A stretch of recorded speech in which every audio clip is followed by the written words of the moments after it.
And the melody remains. ചില ശബ്ദങ്ങൾ സമയം കടന്നുപോയാലും മാറുകയില്ല.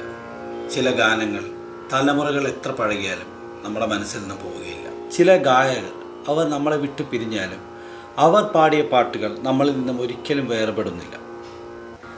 ഇന്ന് ഇന്ത്യൻ സംഗീത ലോകം അതിൻ്റെ ഏറ്റവും അമൂല്യമായ ശബ്ദങ്ങളിൽ ഒന്നിനെ ഓർക്കുകയാണ്.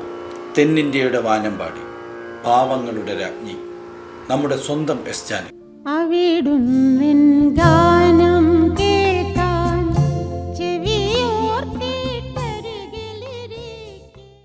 എങ്കിലും ജാനകിയമ്മ പാടിയ ഓരോ പാട്ടും നമ്മളിലൂടെ ജീവിക്കുന്നു.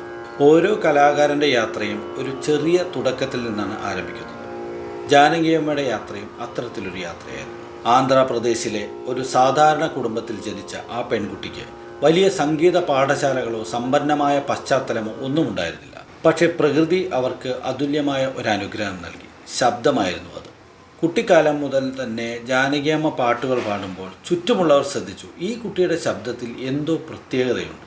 ജാനകിയമ്മയ്ക്ക് സംഗീതം പഠിക്കേണ്ട ഒരു വിഷയമായിരുന്നില്ല, ജീവശ്വാസമായിരുന്നു. സ്റ്റേജ് പരിപാടികൾ, സംഗീത മത്സരങ്ങൾ, റേഡിയോ പരിപാടികൾ തുടങ്ങിയവ ജാനകിയമ്മയെ കൂടുതൽ ആത്മവിശ്വാസമുള്ള ഒരു ഗായികയായി മാറ്റി.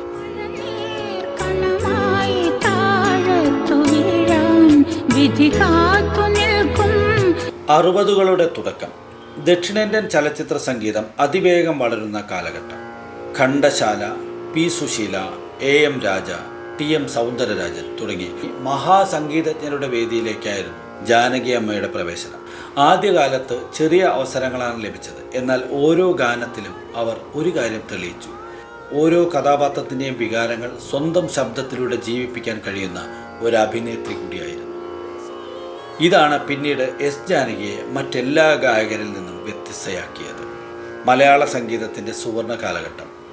ദേവരാജൻ മാസ്റ്റർ, MS ബാബുരാജ്, ദക്ഷിണാമൂർത്തി സ്വാമികൾ, കെ രാഘവൻ, അതിനുശേഷം ശ്യാം, ജോൺസൺ, രവീന്ദ്രൻ, ഔസേപ്പച്ചൻ, വിദ്യാസാഗർ. ഓരോ സംഗീത സംവിധായകരും ജാനകിയമ്മയിൽ സംഗീതത്തിൻ്റെ പുതിയ നിറങ്ങൾ കണ്ടെത്തി.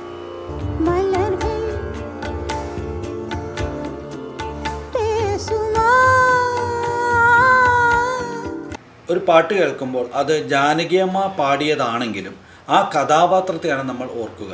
അതാണ് ജാനകിയമ്മയുടെ പാട്ടിൻ്റെ പ്രത്യേകത.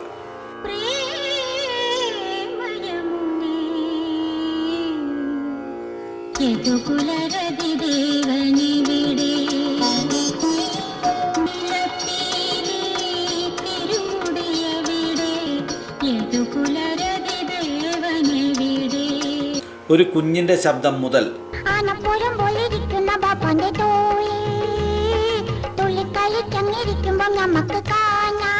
വിരഹഗാനങ്ങൾ,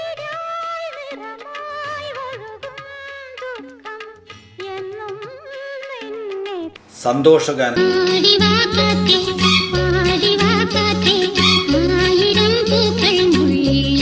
പ്രണയം പാടും.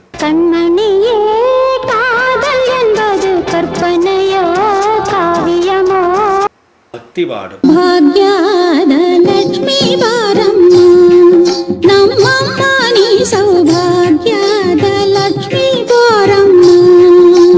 ഒരു ഗായിക പാടിയാൽ മാത്രം പോരാ, അത് അനുഭവവേദ്യമാക്കണം. അതായിരുന്നു ജാനകിയമ്മയുടെ പ്രത്യേകത.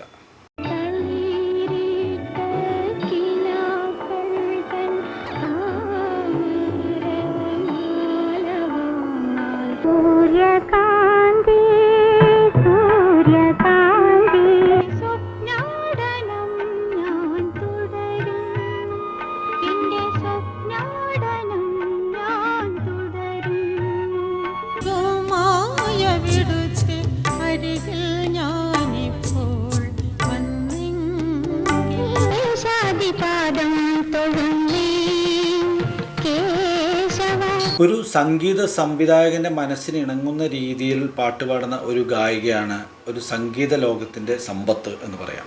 അങ്ങനെ വളരെ പ്രസിദ്ധമായ പല പല സംഗീത സംവിധായകരുടെ കീഴിലും പാട്ടുകൾ പാടി അവരുടെ എല്ലാവരുടെയും പ്രശംസ പിടിച്ചു പറ്റിയ ആളായിരുന്നു എസ് ജാനകി എന്ന ജാനകിയമ്മ.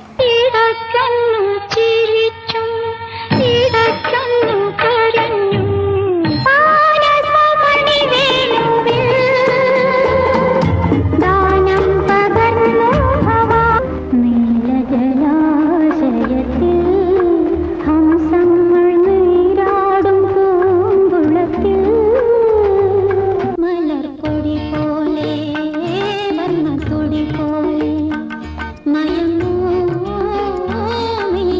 കലാകാരിയുടെ ജീവിതം വർഷങ്ങൾ കൊണ്ട് അളക്കാനാകില്ല. അവർ നമ്മുടെ മനസ്സിൽ എത്ര കാലം ജീവിക്കുന്നു എന്നതാണ് യഥാർത്ഥ അളവുകോൽ. എന്നും ഒരു റേഡിയോയിൽ അവരുടെ ഗാനം കേൾക്കുമ്പോൾ, ഒരു യാത്രയിൽ ആരെങ്കിലും അവരുടെ പാട്ട് മൂളുമ്പോൾ, ഒരു കുഞ്ഞിനെ ഉറക്കാൻ അവരുടെ അമ്മ താരാട്ടുപാട്ട് പാടുമ്പോൾ എസ് ജാനകി അമ്മ നമ്മുടെ മനസ്സിൽ വീണ്ടും എത്തുന്നു.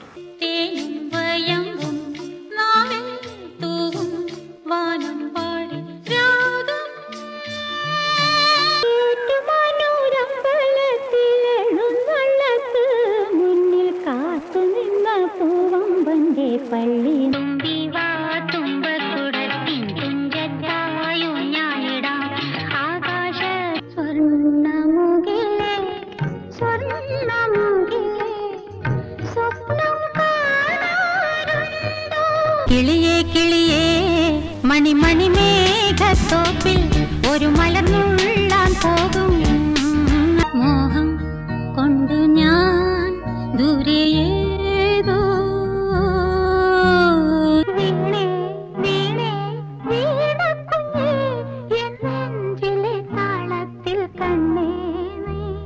കലാകാരന്മാർ വിട പറയും, എന്നാൽ കല ഒരിക്കലും വിട പറയില്ല. സ്വരങ്ങൾ നിശബ്ദമായേക്കാം, എന്നാൽ സംഗീതം ഒരിക്കലും നിശബ്ദമാകില്ല. ജാനകിയമ്മ നമ്മോട് വിട പറഞ്ഞു. And the melody remains.